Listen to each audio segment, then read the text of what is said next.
Thierry Vircoulon, chercheur associé sur l'Afrique subsaharienne à l'Institut français des relations internationales. Bonjour et merci d'avoir accepté notre invitation. Bonjour. Alors, étant donné le contexte en Centrafrique, les élections générales peuvent-elles vraiment se tenir dimanche ? Non, il est clair que les conditions sécuritaires et logistiques pour l'organisation d'un scrutin dimanche ne sont maintenant plus réunies. Comme vous le disiez, Bambari a été prise par l'UPC. C'est la deuxième ville du pays. Et ce matin à Bangui, il y a eu un très fort mouvement de panique qui illustre la psychose collective dans laquelle se trouve la population. Le gouvernement accuse l'ex-président Bozizé de tentative de coup d'État. Il faut rappeler que sa candidature à l'élection a été invalidée par la Cour constitutionnelle. Selon vous, est-il à l'origine de cette rébellion ? Il y a beaucoup d'indices qui montrent en effet qu'il a été derrière l'offensive de la semaine dernière, en formant une coalition assez hétéroclite de plusieurs groupes armés, dont notamment des gens qui avaient déjà travaillé avec lui, comme Al-Khatim du MPC, lors du putsch, cette fois-ci victorieux, de 2003. Et par ailleurs, il y a en effet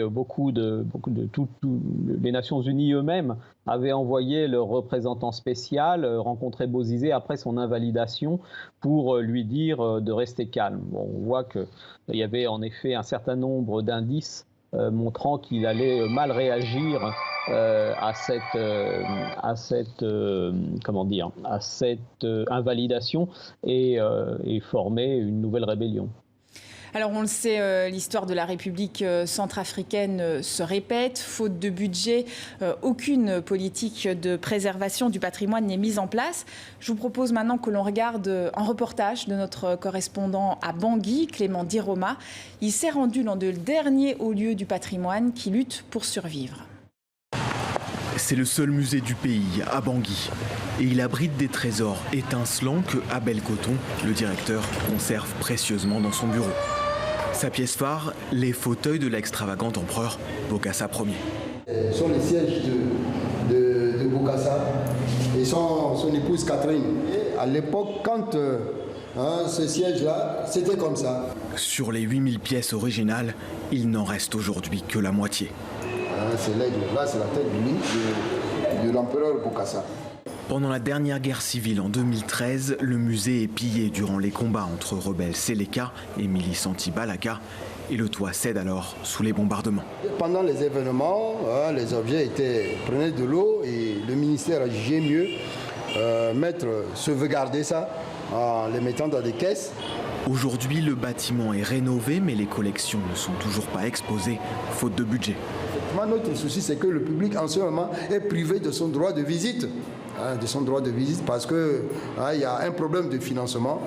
Pourtant, ce musée est le seul endroit qui abrite les reliques de l'histoire centrafricaine. Bernadette Mbiliqueux y travaille depuis 27 ans. Cette conservatrice est la gardienne de la culture du pays. Au début, le musée fonctionnait à merveille.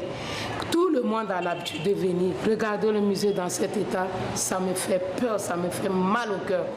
Au rez-de-chaussée, cette petite salle contient les quelques documents qui ont survécu aux guerres civiles. De précieuses archives que consulte Gérard Deimbo, directeur du patrimoine culturel.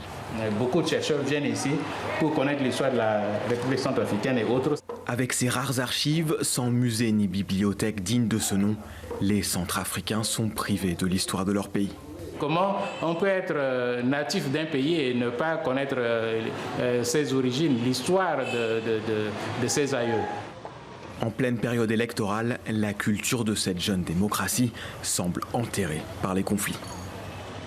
Et on vous retrouve, Thierry Vircoulon. Vous le connaissez bien, ce musée ? Oui, je m'y suis rendu. J'ai visité, oui, en effet. Et vous êtes inquiet de la situation du pays ? On peut dire que le musée reflète la situation du pays. C'est comme votre reportage vient de le montrer, c'est un musée fantôme pour un pays fantôme. Il y a plus du tout de budget depuis très longtemps en Centrafrique. On ne peut plus mettre en place de politique publique et donc tout est parti en ruine.